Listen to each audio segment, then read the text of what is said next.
Doctor గారు నమస్తే అండి. నమస్తే. ఎస్ డాక్టర్ గారు, డాక్టర్ని మేము డాక్టర్ అమ్మ అని చాలా గౌరవంగా పిలుచుకుంటాము. అలాంటి డాక్టర్కే ఇప్పుడు ప్రొటెక్షన్ లేకుండా పోయింది. అది కూడా ఎక్కడో జరిగింది, బయట అంటే ఒక రకంగా ఉంటుంది, కానీ హాస్పిటల్లోనే కోల్కతాలో జరిగిన ఈ సంఘటన గురించి ఏం చెప్తారు డాక్టర్ గారు? సో ఇది చాలా డిస్టర్బింగ్ ఈవెంట్ అండి. మేము చూస్తున్నారు మీరు 2-3 days నుంచి ఆల్ ఓవర్ ఇండియా డాక్టర్స్ కూడా ఎంతో ప్రొటెస్ట్ చేస్తున్నారు. బట్ నన్ను అడిగితే ఇది ఒక డాక్టర్ అని కాదండి. ఇప్పుడు చూసినట్టుగా మాక్సిమం దీనికి రియాక్ట్ అవుతుంది ఓన్లీ డాక్టర్స్. కానీ ఒక నార్మల్ అమ్మాయి లాగా ఆలోచించండి.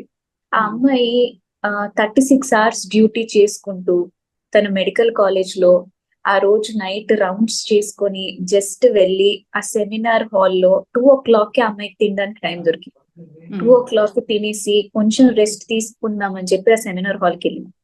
అండ్ సెమినార్ హాల్ కి ఎందుకు వెళ్ళింది అని చాలా మంది అడుగుతున్నారండి.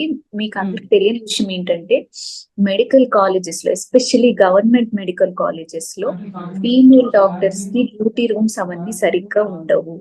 మాక్సిమం ఉంటే ఒక రూమ్ లో మామూలుగా ఏ మెడికల్ కాలేజ్ లోనో ఒక రూమ్ లో ఒక 4 beds ఉన్నా అదే టైంలో డ్యూటీలో ఒక 10 మంది ఫీమేల్ డాక్టర్స్ దాకా ఉంటారు.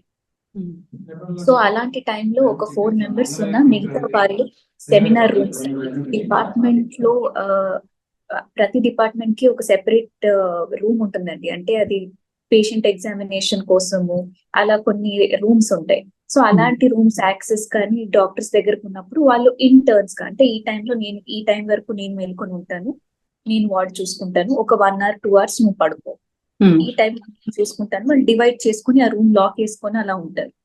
సెమినార్ హాల్ కాబట్టి ప్రాబబ్లీ లాక్ వేసుకునే యాక్సెస్ తనకు ఉండదు. బట్ ఇప్పుడు తన ఓన్ కాలేజ్ లో తను సెమినార్ హాల్ లో కాసేపు రెస్ట్ తీసుకోవడంలో ఏముంటుంది అని ధైర్యంగా వెళ్ళి ఉంటుంది పాపం మా అమ్మాయి. కానీ అలాంటి సిచ్యువేషన్ లో వెళ్ళి ఒకళ్ళు చంపేస్తారు. చంపేయడం పక్కన పెడితే ఆ అమ్మాయిని రేప్ చేయడం.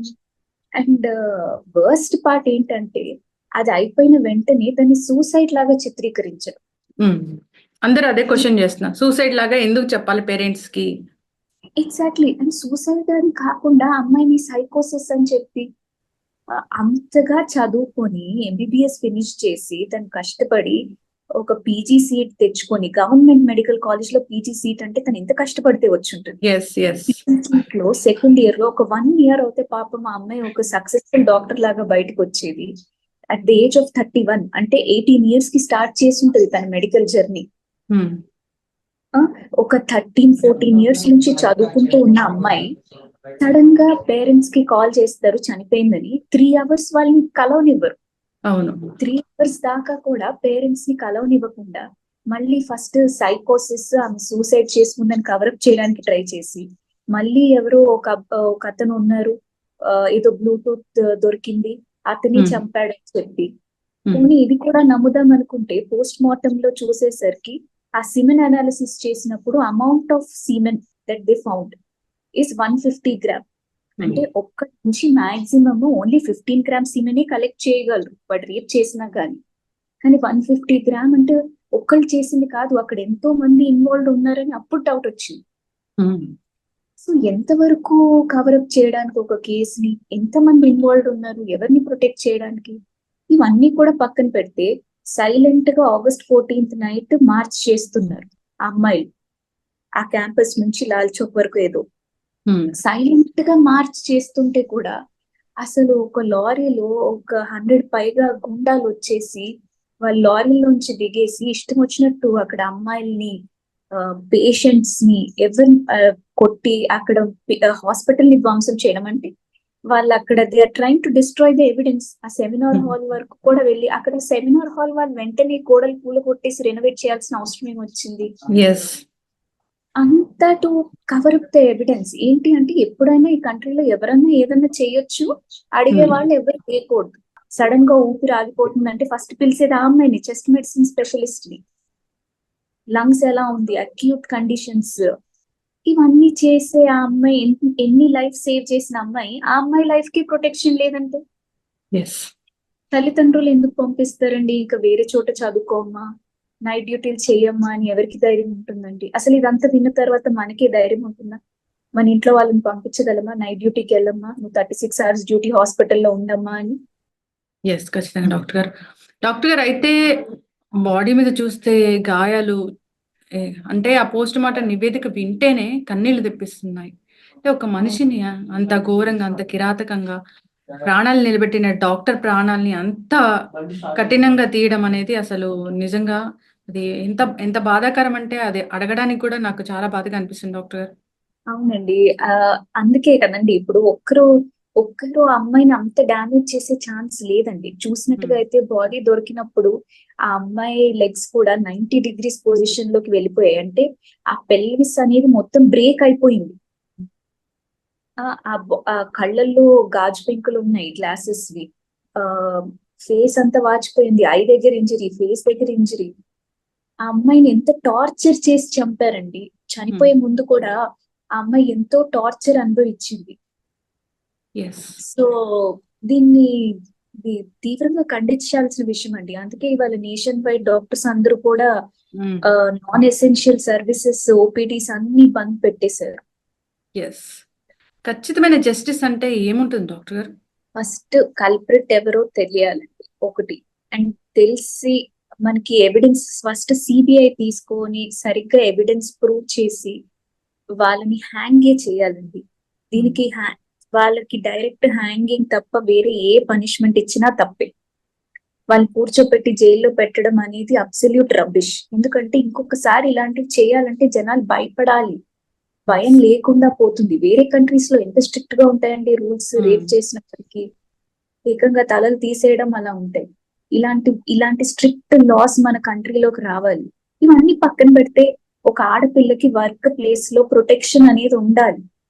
పేరెంట్స్ ధైర్యంగా అమ్మాయిని చదివించి బయటికి పంపించి వర్క్ చేయమ్మా అంటే ప్రొటెక్షన్ లేనప్పుడు ఇదంతా అనవసరం కదండి.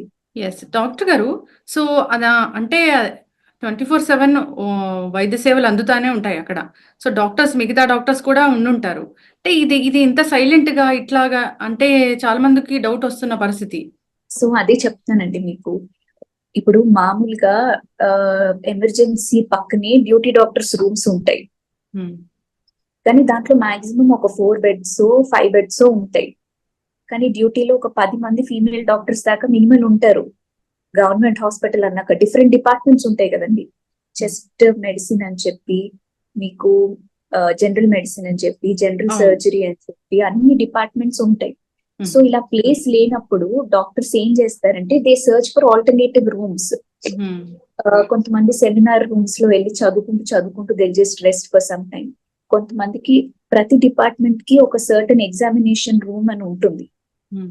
ఆ రూమ్ కీస్ కూడా ఇస్తారు అప్పుడప్పుడు. ఏంటంటే దాంట్లో పేషెంట్ ఎగ్జామినేషన్ కోసం ఒక చిన్న బెడ్ ఉంటుంది, దాంట్లో అడ్జస్ట్ అవుతారు. సో ఆ డిపార్ట్మెంట్ నుంచి ఇద్దరు ఎవరైతే డ్యూటీలో ఉంటారో ఒక 2-3 గంటలు నువ్వు పడుకో, అప్పుడు ఆ టైంలో ఎమర్జెన్సీస్ నేను చూస్తాను, మిగతా 2-3 గంటలు నేను వెళ్ళి పడుకుంటాను, నువ్వు చూసుకో అని చెప్పి వాళ్ళు రూమ్ లో లాక్ వేసుకుంటారు. నేను పీజీ చేస్తున్నప్పుడు కూడా పూణేలో ఒకటే ఎమర్జెన్సీ రూమ్ ఉండేది. 1 for males, 1 for females in the emergency room. దాంట్లో 3 బెడ్లు ఉండేవి. బట్ డ్యూటీలో ఒక 7 డాక్టర్స్ వరకు ఉండేవాళ్ళు. కాబట్టి మేము we had to take access for the department rooms. కొంతమంది సెమినార్ హాల్స్ లో వెళ్ళి చదువుకుంటారు. సెమినార్ హాల్స్ ఇవన్నీ ఎలా ఉంటాయంటే యూజువలీ కొన్నిసార్లు సౌండ్ ప్రూఫ్ ఉంటాయి కదండి. సో అలాంటప్పుడు లోపల సౌండ్ బయటికి రాదు. అండ్ జామర్స్ కూడా ఆన్ అవుతాయి అప్పుడప్పుడు. అంటే ఆ టైంలో జామర్స్ ఆన్ అయ్యిందో న్యాచురలీ. బట్ కొన్నిసార్లు సెమినార్ రూమ్స్ లో ఏంటంటే సౌండ్ ప్రూఫ్ ఉంటాయి, లోపల ఏం జరుగుతుందో మీకు బయట తెలీదు. సో అదే నేను అండ్ ఆ టైంలో సెమినార్ ఇప్పుడు ఆ ఎగ్జామినేషన్ రూమ్స్ దగ్గర, సెమినార్ రూమ్స్ దగ్గర న్యాచురలీ ఎవరు ఉండరు ఆ టైంలో. అవును, కానీ యాక్సెస్ ఎలా ఉంది అసలు అక్కడ రావడానికి? బయట వాళ్ళు లోపలికి రావడానికి అసలు యాక్సెస్ ఎలా ఉంది? అతను అదే చెప్తున్నారు కదండి, యూజువలీ అంత ఈజీగా బయట వాళ్ళు లోపలికి రాలేరు, సెక్యూరిటీ వాళ్ళు ఉంటారు. ప్రతి ఫ్లోర్ కి ఐడియల్లీ సెక్యూరిటీ గార్డ్ ఉండాలి హాస్పిటల్లో. ఎస్పెషల్లీ ఆ టైంలో ఒక కారిడార్ లో ఎవరైనా ఎంటర్ అవుతున్నారంటే ప్రాపర్ ఉండాలి. 2 things. ఒకటి, అక్కడ సెక్యూరిటీ సరిగ్గా లేదు, గవర్నమెంట్ కాలేజ్ కాబట్టి, నెంబర్ 1. నెంబర్ 2, మీకు అక్కడ అతను ఎవరైతే ఇప్పుడు కల్ప్రిట్ ఎవరైతే చెప్తున్నారో ఉమ్, హూస్ జస్ట్ స్కేప్ కోట్ అని చాలా మంది అంటున్నారు. So Hmm. అతను కూడా ఏంటి అంటే one of the police official లాగే అంటున్నారు కదా. అవును అవును సో అతనికైతే యాక్సెస్ ఉంటుంది కదా, అతని సెక్యూరిటీ అన్నట్టే పంపించి ఉంటారు కదా. ఎస్ సో బట్ ఎంత ఏది ఇప్పుడు అతను చేశాడు అని అనుకొని వదిలేయడానికి లేదు కదండి, బికాస్ అక్కడ పోస్ట్ మార్టం లో the amount of semen found ఇది మ్యాచ్ అవ్వట్లేదు. ఒకవేళ అతను ఒక్కడే చేశాడు, అతను పోనీ ఒప్పుకున్నాడు నన్ను చంపండి అని చెప్పి, అవును ఇలాంటి కండిషన్ లో మరి వీళ్ళు అర్జెంట్ గా అంత ఎవిడెన్స్ డిస్ట్రాయ్ చేసేయడం, 100 మెంబర్స్ వచ్చేసి వీళ్ళని అటాక్ చేయడం, ఇవన్నీ అవసరం ఏముందండి మరి? ఎస్ ఖచ్చితంగా డాక్టర్ గారు, వర్క్ చేస్తున్న ప్లేస్ లో ప్రతి మహిళకి కూడా ఖచ్చితంగా ప్రొటెక్షన్ అనేది ఉండాలి. మన డాక్టర్స్ ని మనం కాపాడుకోవాలి, మన ఆడపిల్లల్ని మనం కాపాడుకోవాలి. సో దీని తర్వాత జస్టిస్ అనేది ఖచ్చితంగా జరగాలని కోరుకుందాం డాక్టర్ గారు. సో అందరూ హ్యాపీగా వర్క్ చేసుకునే ఎన్విరాన్మెంట్ కల్పించాలని కోరుకుందాం. ధన్యవాదాలు.